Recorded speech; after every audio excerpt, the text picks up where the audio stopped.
ইমান সোনকালে এই পৃথিৱীৰ কোনো বস্তু সলনি নহয় যিমান সোনকালে মানুহ সলনি হয়, মানুহৰ চিন্তাধাৰা সলনি হয়। যদি তোমাৰ কোনো এজনক লৈ আপত্তি আছে তেন্তে তেওঁৰ লগত কথা পাতা। যদি তোমাৰ বহুতক লৈ আপত্তি আছে তেন্তে এয়াই সময় তুমি নিজৰ লগত কথা পাতা। সফলতাৰ আনন্দ লোৱাটো ভাল কথা, কিন্তু বিফলতাৰ পৰা শিকনি লোৱাটো অধিক মহত্বপূৰ্ণ।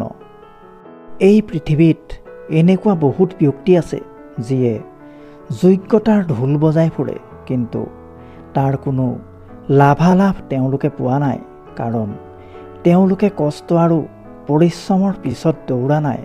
দৌৰিছে যদি কেৱল টকাৰ পইচাৰ পিছতহে দৌৰিছে।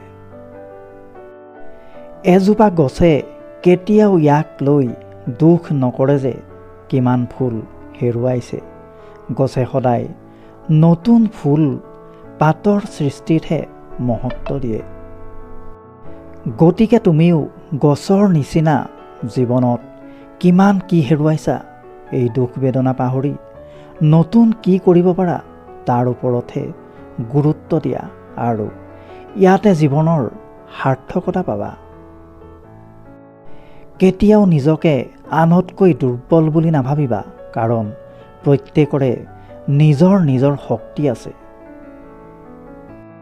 সূৰ্যৰ পোহৰত চাকিৰ কোনো মহত্ব নহ'ব পাৰে, কিন্তু আন্ধাৰত চাকি নিজৰ শক্তিৰে উজ্বলি উঠে।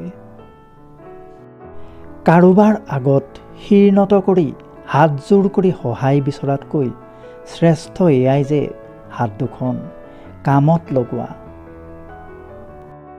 জীৱনত যদি কেতিয়াবা হাৰি যোৱা তেন্তে এই কথাটো মনত ৰাখিবা। বয়সে কেতিয়াও ভাগৰুৱা কৰিব নোৱাৰে, সমস্যাই কঠিনতাই কেতিয়াও তোমাক শীৰ্ণত কৰিব নোৱাৰে। যদি জিকিম বুলি প্ৰতিজ্ঞাবদ্ধ তুমি, কোনেও তোমাক হৰুৱাব নোৱাৰে। জীৱনত কেতিয়াও কোনো কথাত টেনশ্যন নল'বা। যদি টেনশ্যন ল'লে মানুহ সফল হ'লহেঁতেন তেন্তে এই পৃথিৱীত সকলোতকৈ দুখী লোকসকলেই সুখী হ'লহেঁতেন। কেৱল এইটো মনত ৰাখিবা যে ট্ৰাই কৰিলে নহ'ব, ট্ৰাই কৰিব লাগিব। ট্ৰাই কৰিলেহে সফলতা পাবা। জীৱনটোতো এবাৰহে পাইছা, কিবা এটা কৰি দেখুওৱা। আজি তোমাৰ সময় বেয়া হ'ব পাৰে, এদিন ইয়াক সলনি কৰি দেখুওৱা। দুৰ্বল মানুহে অপমানৰ প্ৰতিশোধ যুদ্ধ কৰি লয়, কিন্তু বুদ্ধিয়ক মানুহে অপমানৰ প্ৰতিশোধ সন্মুখৰ জনতকৈ বেছি সফল হৈ লয়। কেতিয়াবা বেয়া সময় আহিলে মনত ৰাখিবা, প্ৰকৃতিয়েও সেইজনৰ লগতহে খেলে যি এগৰাকী ভাল খেলুৱৈ হয়। জীৱনত পঢ়াটো প্ৰয়োজনীয়, কাৰণ পঢ়াৰ পিছত ওপৰলৈ উঠাৰ বাহিৰে দ্বিতীয়টো অপশ্যন নাথাকে। তুমি তললৈ পৰি চোৱা, কোনো নাহিব তোমাক উঠাবলৈ, কিন্তু তুমি ওপৰলৈ উৰি দেখুওৱা, সকলো আহিব তোমাক পেলাবলৈ। সেয়েহে মানুহৰ চিন্তা কৰা এৰি দিয়া।